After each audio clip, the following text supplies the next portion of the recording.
আসসালামু আলাইকুম, আশা করি সবাই ভালো আছেন। তো বর্তমানে আলুর অবস্থা কিন্তু বেশ ভালো। তো আলুর জমিতে সেচ দেওয়া হচ্ছে। তো এই জমিতে কিন্তু সেচ দেওয়া হয়ে গেল। আমি আপনাদেরকে একটু চারপাশে ঘুরে দেখাই। তো সেচ দিয়ে কিন্তু হালকা করে ইউরিয়া সার দেওয়া হলো। মোটামুটি 10 কেজি ইউরিয়া সার দেওয়া হলো। যেহেতু গাছের চেহারা অনেকটাই ভালো আছে, সেজন্য হালকা করে সার দেওয়া হলো।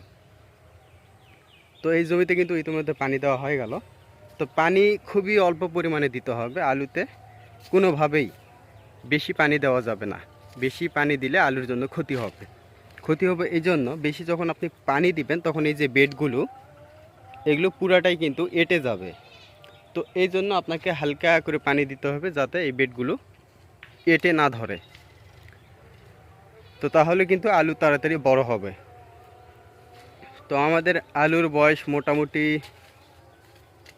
45 দিনের মতো হয়ে যাচ্ছে। মোটামুটি সবেমাত্র কিন্তু আলু ধরতেছে। এই যে গাছগুলো দেখেন,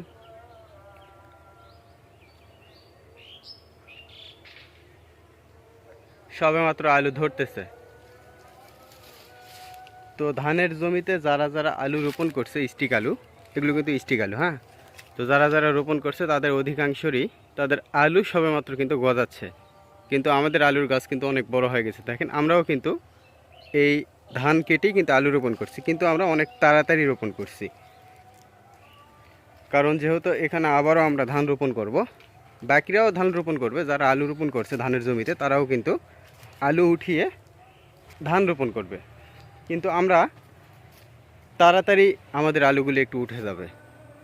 সেচ দেওয়া হয়েছে, একটু দেখাই আপনাদেরকে।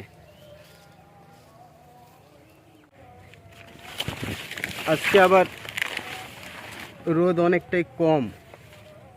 এই যে একটা সমস্যা হচ্ছে, দেখেন এই যে আলুর গাছগুলো এভাবে কিন্তু মারা যাচ্ছে। এই যে এইভাবে গাছ মারা যাচ্ছে, কেন যাচ্ছে আমি বলতে পারবো না। এটা কি রোগ আমি কিছু বুঝতেছি না। এই যে আলু দেখেন, এই যে আলু, এই যে আলু ধরছে দেখেন।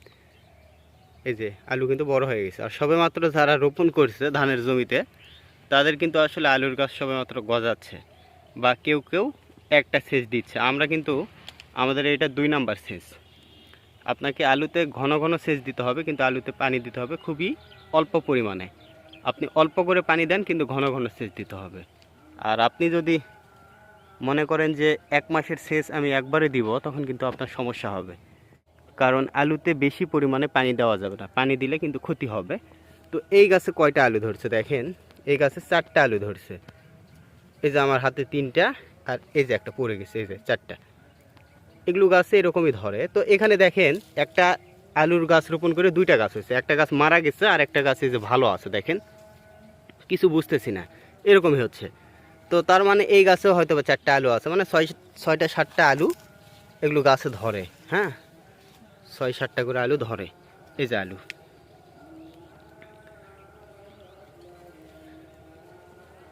এই যে এখানে মাছ ধরতে আসছে দেখেন। এই যে খালে এত পরিমাণে মাছ ধরতেছে কয়েকদিন থেকে। অনেক কুচুরি পানা আছে, ওই যে আদিবাসী মহিলাগুলো আসছে, ওরা ধরতেছে। ওই যে ওই পাশে দেখেন, ওই যে ওখানেও ধরতেছে। মানে এগুলোতে এত পরিমাণে মাছ, কিন্তু পানি অনেক। ওরা মাছ ধরায় অনেক দক্ষ, সেজন্য কিন্তু অনেক পানিতেও ধরে। ওই যে দেখেন হাত দিয়ে পানিতে নেমে কিন্তু ধরতেছে। প্রতিদিনে ধরে, কালকে ধরছে অনেকগুলো, আজকে সবে মাত্র আসলো। ওই যে এসে নামতেছে এখন, ওই যে নামার প্রস্তুতি নিচ্ছে আর কি। ওই পাশে আবার ওরা মাছ পায়, হচ্ছে ইয়ে মাছ।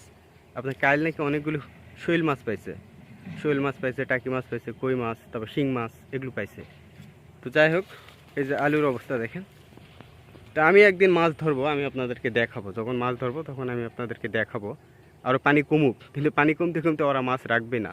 কারণ ওখানে ওরা প্রতিদিন যে পরিমাণে মাছ ধরে, যতগুলো করে লোকজন আসে, মোটামুটি 15 জন 16 জন করে আসে। আজকে কয়জন আসছে? আজকে আসছে আপনার 3 4 5 6 7 8 9 10 11 জন আজকে আসছে। প্রতিদিনই এরকম 10 জন 12 জন করে আসে। তো এই যে দেখেন আলুতে সেচ দেওয়া হচ্ছে। ভিডিওটা লম্বা করবো না। এই যে দেখেন পানি কেমন দেওয়া হচ্ছে। এই যে দেখেন, এই যে হালকা করে পানি দিতে হবে। আরও সামনে আমি আপনাদেরকে দেখাই, আসেন। তো এই যাবৎ পর্যন্ত আলুতে আমি তিনবার মনে হয় কীটনাশক দেওয়া হয়েছে। কীটনাশক বলতে আলুর যে পাউডারগুলো আছে মানে কুয়াশা যাতে কাটায় সেই পাউডারগুলো দেওয়া হয়েছে। আর 2বার সেচ দেওয়া হয়েছে, এই সেচ দিয়ে 2বার সেচ হবে। আর সার মোটামুটি এ যাবৎ পর্যন্ত পড়ছে আপনার রোপণের আগে আমরা দিছিলাম 153 কেজি সার, আর আলু যখন বেড করি তখন দেওয়া হয়েছিল 20 কেজি, তার মানে 173 কেজি। আর আজকে দেওয়া হলো 10 কেজি। এই 183 কেজি সার আপনার এখানে দেওয়া হয়েছে। তবে এর ভিতর সব সারই আছে, আপনার জিঙ্ক, বোরন, দস্তা, সবচাইতে বেশি আছে ডিএপি, ইউরিয়া, আর হচ্ছে আপনার পটাশ এবং জিপসার, এগুলো বেশি আছে। তো এ যাবৎ পর্যন্ত আমাদের কিন্তু 183 কেজি সার দেওয়া হলো। আর সম্ভবত দিতে হবে না, এটাই শেষ সার। আর জমির পরিমাণ হলো 28%, একেবারে পুরো সাইড মিলায়। তো আপনি আলু ধরতে পারেন 25% ধরতে পারেন, 25%, তারও কম ধরতে পারেন, 23-24% আলু ধরতে পারেন। এই 23-24% জমিতে কিন্তু আমরা 183 কেজি সার দিয়েছি, এবং আলুর বীজ লাগছে আপনার হচ্ছে 150 আর 10 160 কেজি আলু লাগছে। আর এই সাইডে এই যে দেখেন আমরা ধানের বীজ ফেলছি, কালকেই মূলত ফেলানো হয়েছে এই যে সাইডে। তো ওই যে ওই পাশে যে নিচু জমিগুলো আছে ওগুলোতে আপনি ধান ফেলতে গেলে, আপনি বীজ ফেলতে গেলে ওখানে জায়গায় পাওয়া যায় না, মানে যাদের জমি তারা ফেলতে দেয় না। আবার যারা যারা দেয় তাদের ক্ষেত্রে আপনাকে সব করে নিতে হবে, যে জঙ্গল টঙ্গল আছে পরিষ্কার করে নিতে হবে। শুধুমাত্র ওনার জমিতে আপনি ফেলবেন, এর বিনিময়ে আপনাকে 5 কেজি ধানের জন্য 1000 টাকা দিতে হবে। তারপরও আপনার মরণ খাটনি খাটতে হবে, কারণ ওখানে যে পরিমাণে জঙ্গল, হ্যাঁ, 1000 টাকা করে দিতে হবে। তো এই জন্য আমরা জায়গা পাওয়া যায় না, তারপরেও পাওয়া যাচ্ছে না। এই যে অনেকে দিচ্ছে না জায়গা, বলতেছে যে না আমরা দিব না, অনেকে পাইনি জায়গা, অন্যান্য জায়গায় কোথায় ফেলছে আমি জানি না।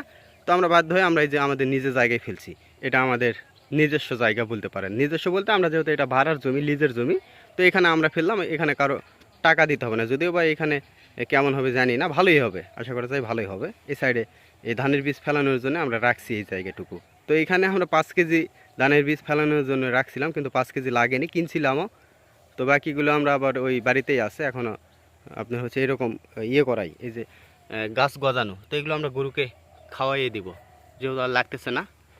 তো এই যে দেখালাম আলুতে আমরা কিন্তু আজকে সেচ দিচ্ছি, মানে রোপণের পর থেকে কি কি করতেছি এটা কিন্তু আমি আপনাদেরকে পুরোটাই জানাচ্ছি।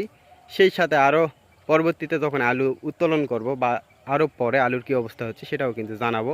এরপরও আমি আপনাদেরকে একটা তথ্য দিব যে কত টাকা খরচ হলো, কত টাকা আমার আয় ব্যয়, এটা পুরোটাই তথ্য দিব। তো এ যাবৎ পর্যন্ত কিন্তু আমার 17-18 হাজার টাকার মতো খরচ হয়ে গেছে। তো তারপরও টোটালি কত, মানে একেবারে টোটালি কত, মানে কত পয়সা কত টাকা পুরোটাই আমি আপনাদেরকে হিসেব দিব যখন আলু হারভেস্ট করব, তখন পুরো একেবারে এক্স্যাক্ট একটা হিসাব দিব যে কত টাকা খরচ গেল, কত টাকা আমার লাভ হলো। তো সবাই ভালো থাকবেন, আবার অন্য কোনো ভিডিওতে দেখা হবে ইনশাআল্লাহ। ততক্ষণ সবাইকে আল্লাহ হাফেজ।